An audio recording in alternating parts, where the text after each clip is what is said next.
Hello student, एक बार फिर से आपका स्वागत है आपके अपने जो स्मार्ट स्टडी क्लासेस पर। हाँ, तो हमारी इंटरमीडिएट की इंग्लिश की क्लास चल रही थी और जिसमें चला था आपका बुक नंबर 2 पोइट्री चल रही थी और जिसमें हम डिस्कस कर रहे थे आपके मोस्ट इंपोर्टेंट जो सेंट्रल आइडियाज है जो सन 2021 में आपको देखने को मिल सकते हैं। तो इसका हम आज इसका हम आपको 4th पार्ट आपको प्रोवाइड करेंगे, यानी कि चौथा पार्ट हम आपको बताएंगे जिसमें हम डिस्कस करेंगे आपका माई हेवन। बहुत ही अच्छा, आपकी बहुत ही अच्छी पोएम है और हो सकता है कि सन 2021 में इसका सेंट्रल आइडिया आपको देखने को मिले, इसलिए इसको आपको बहुत ही अच्छी तरह समझना है। देखो, वैसे तो हमने आपको एक तरीका बताया था कि आप एक्सप्लेनेशन बेस पर भी इसको कर सकते हैं, लेकिन जब कोई चीज़ हमको अच्छी तरह से याद होती है, बढ़िया तरह से याद होती है, तो हम उसको एग्ज़ाम में बहुत ही अच्छी तरह से लिख सकते हैं और इससे हमारे समय की बचत हो जाती है।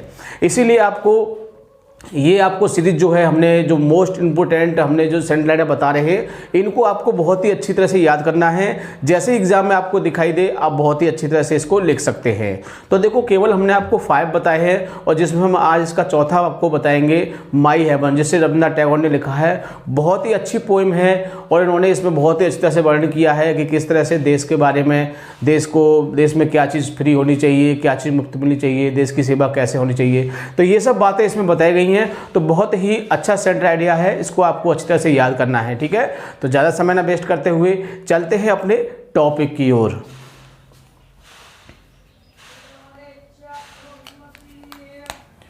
क्लास 12th इंग्लिश, यानी कि 12th क्लास की इंग्लिश की क्लास चल रही थी और जिसमें चला था हमारा most important central idea for 2021, यानी कि सन 2021 में जो सेंट्रल आइडिया आने वाले हैं तो उनको हम डिस्कस कर रहे हैं। तो केवल हमने 5 ऐसी पोएम्स ली हैं जिनमें से आपको एक नहीं 2 सेंट्रल आइडिया मिल जाएंगे, लेकिन आपको एग्जाम में एक ही लिखना है। तो जिनको आपको बहुत ही अच्छी तरह से याद करना है ताकि आप इन्हें एग्जाम में लिख सकें। तो आज हम डिस्कस करेंगे आपका सेंट्रल आइडिया जो है आपका किसका है, माई हेवन का। तो क्वेश्चन देख लेते हैं। राइट में लिखिए द सेंट्रल आइडिया, माने कविता का सार लिखिए ऑफ द पोएम।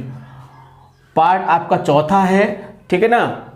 तो स्टार्ट करते हैं इसको। The central idea of the poem my heaven, यानी कि किस कविता का सार, माई हेवन जो कविता है, यानी कि मेरा स्वर्ग, उसका आपको लिखना है और जिसके पोएट हैं आपके रविंद्रनाथ टैगोर। बहुत ही अच्छे कवि हैं, इनको हम कवि के साथ साथ इनको लेखक भी कहते हैं, क्योंकि ये एक ऐसे कवि हैं जो लेखक भी हैं। इसलिए देखो, हमने इसका एक आपको ऐसे भी लिखवाया था, क्योंकि ऐसे में क्या होता है कि वो पोइट के बारे में पूछ ले आपसे, पोइट के बारे में नहीं तो आपसे राइटर के बारे में पूछ सकता है, ऑथर के बारे में पूछ सकता है। इस तरह से हमने जो आपको ऐसे में लिखाया था, रविंद्रनाथ टैगोर को लिखाया था, क्योंकि यही एकमात्र ऐसे कवि हैं जिनको हम राइटर भी कह सकते हैं, लेखक भी कह सकते हैं। ठीक है, तो बहुत ही अच्छा आपका ये सेंट्रल आइडिया है, क्योंकि आपके सिलेबस में 2 ही आपके जो इंडियन पोइट हैं, तो इन इंडियन पोइट में से एक एग्जाम में जरूर आता है, इसलिए आपको दोनों को बहुत ही अच्छी तरह से याद करना है। पहला आपका माई हेवन रविंद्रनाथ टैगोर हैं, दूसरा है the song of the free Swami Vivekananda. तो दोनों को आपको बहुत ही अच्छी तरह से याद करना है। हो सकता है कि 2021 में इसमें से आपको एक तो जरूर देखने को मिलेगा, या एक्सप्लेनेशन में मिल सकता है या फिर आपको सेंट्रल आइडिया में मिल सकता है, इसलिए आपको दोनों को अच्छी तरह से याद करना है। ठीक है, शुरू करते हैं। इन दिस पोइम, यानी कि इन दिस पोइम किस कविता में, माई हेवन। माई हेवन जो कविता है उसमें क्या है, पोइट रविंद्रनाथ टैगोर, यानी कवि जो रविंद्रनाथ टैगोर हैं, मेक्स एन अपील, यानी एक अपील करते हैं, एक सुझाव देते हैं टू गॉड, भगवान से, to make his country great in all fields, यानी कि वो भगवान से प्रार्थना करते हैं कि आप मेरे देश को सभी क्षेत्रों में क्या बना दीजिए, महान बना दीजिए। यानी कि कवि रविंद्रनाथ टैगोर भगवान से अपील करते हैं, भगवान से प्रार्थना करते हैं कि मेरा जो देश है उसे सभी क्षेत्रों में क्या कर दीजिए, महान बना दीजिए। एंड ही प्रेजेंट, और वह प्रस्तुत करते हैं, क्या करते हैं, और वह प्रस्तुत करते हैं एन आइडियल पिक्चर, यानी एक आदर्श तस्वीर प्रस्तुत करते हैं ऑफ फ्री इंडिया, किसकी, स्वतंत्र भारत की एक तस्वीर को प्रस्तुत करते हैं बिफोर अस, हमारे सामने, और वह एक स्वतंत्र भारत की तस्वीर को हमारे सामने प्रस्तुत करते हैं। ठीक है, आगे चलते हैं।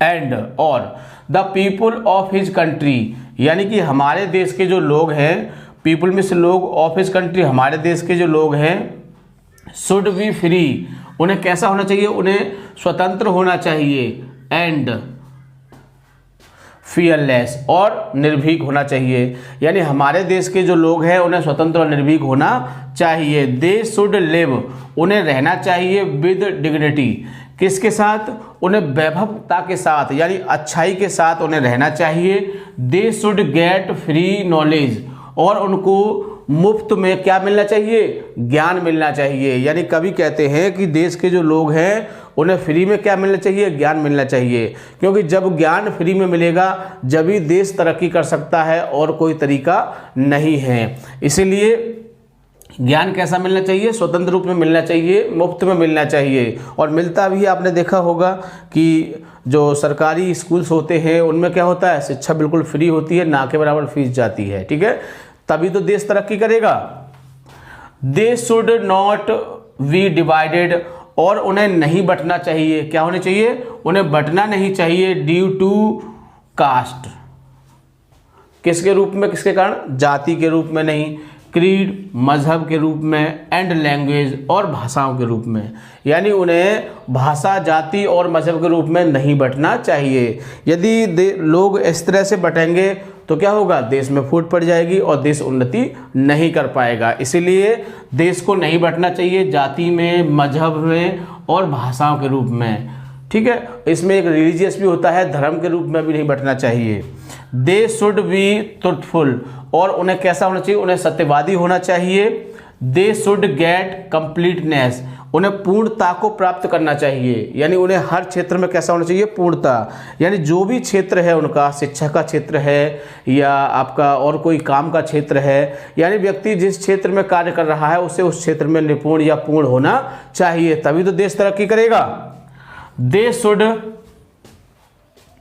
Not be slave of the old habits, और उन्हें पुरानी जो रीति रिवाज है उनका गुलाम, उनका दास नहीं बनना चाहिए। यानी बहुत सी ऐसी पुरानी परंपराएं हैं, बहुत सी ऐसी रीति रिवाजें हैं जिनसे देश का नाश हो जाता है, विकास नहीं होता है। जैसे कि जातिवाद ले लीजिए, आजकल जातिवाद से बहुत ज़्यादा लॉस हो रहा है, ठीक है। तो ऐसे उसमें व्यक्तियों को नहीं पढ़ना चाहिए, ऐसी चीज़ों को नहीं मानना चाहिए।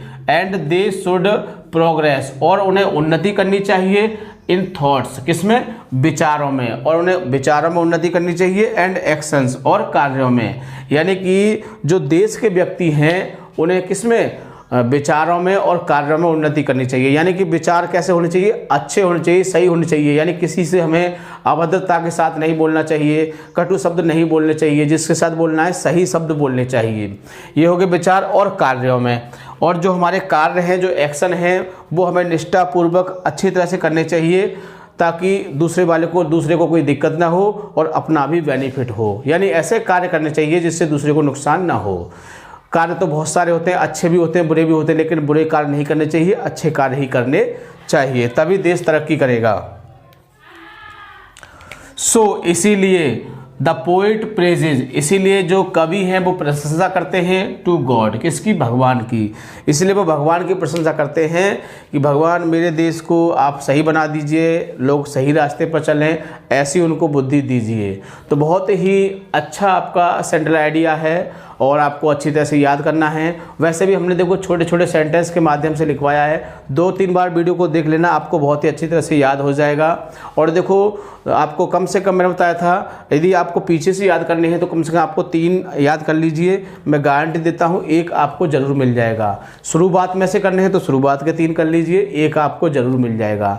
ये उनके लिए है जो कम से कम तैयारी करना चाहते हैं, वो चाहते हैं कि हम कम से कम तैयारी करें, तो मैं गारंटी देता हूँ कि वो शुरू के 3 याद कर लें, 1 2 3, ठीक है, ज़्यादा हो 1 और कर ले, 4 कर ले शुरू के, 100% 1 मिल जाए, कोई रोक नहीं सकता है, ठीक है। तो इस तरह से भी तैयारी कर सकते हैं। और एक तरीका होता है इम्पोर्टेंट करने का, कि हमको इम्पोर्टेंट, तो इम्पोर्टेंट की हम सीरीज आपको बता रहे हैं, ये बहुत ही इंपॉर्टेंट है और इनमें से आपको एग्जाम में ज़रूर मिलेगा। इस तरह से आपको इनको याद करना है। याद करना कोई कठिन नहीं है, बहुत ही ईजी भाषा में लिखा है हमने, 2-3 बार वीडियो को देख लेना, आपको आसानी से सेंट्रल आइडिया याद हो जाएगा। 7 नंबर का आता है, इसलिए आपको बहुत ही अच्छी तरह से याद करना है। इसको 7 मार्क्स का आता है और ख़ास तौर से आपको राइटिंग पर विशेष ध्यान देना है, क्योंकि राइटिंग एक ऐसा गुण है जिसके बेस पर क्या होता है, प्लस होता है और माइनस होता है। यानी राइटिंग बेस पर प्लस भी होता है, माइनस होता है। मैं आपको पहले बता चुका हूँ, राइटिंग खराब है तो माइनस हो जाएगा, 2 नंबर घट जाएंगे, और यदि आपकी राइटिंग सही है तो प्लस के आपके 2 नंबर हो जाएंगे। जैसे कि राइटिंग अच्छी नहीं है तो वो 4 या 5 देगा आपको, और राइटिंग सही है तो 6 या 7 दे देगा। तो इस तरह से इस बात को ध्यान रखना है, राइटिंग पर विशेष ध्यान देना है, क्योंकि राइटिंग साफ होने पर सब कुछ सही हो जाता है। राइटिंग साफ करने का मैंने आपको तरीका बताया था। नकल करने से राइटिंग नहीं सुधरती है कि आप 10 पेज रोज़ लिखेंगे तो आपकी राइटिंग साफ हो जाएगी, नहीं होगी। राइटिंग सुधरती है हमें किसी की कॉपी करने से। यानी कि हमने देखा कि कोई स्टूडेंट बहुत अच्छी राइटिंग लिखता है तो उससे देखो P ऐसा बनाता है, वो R ऐसा बनाता है, तो इस तरह से हमें उसके जो लेटर है, जो अक्षर हैं, उनकी कॉपी करनी है। और इंग्लिश में राइट सुधारने के लिए कोई बड़ी बात नहीं है, मात्र 26 अक्षर होते हैं। कितने अक्षर होते हैं? 26 अक्षर, जिसमें से आप कम से कम 10 तो आप अच्छे से बना लेते होंगे, और आपको 10 दिक्कत करते होंगे, ठीक है, 10 या 12 दिक्कत करते होंगे। तो बाकी जो अक्षर है उनकी अच्छी तरह से प्रैक्टिस कर लें और फिर मिला के लिखें, राइटिंग आपकी साफ़ हो जाएगी, ठीक है। तो वीडियो को पूरा देखना है, बिल्कुल भी स्किप नहीं करना है, बहुत सारे बिंदु आपसे छूट जाएंगे। और सबसे खास बात, वीडियो को लाइक और शेयर करना नहीं भूलना है, ताकि और भी विद्यार्थी इससे फ़ायदा उठा सकें, ठीक है। Thank you. जय हिंद, जय भारत।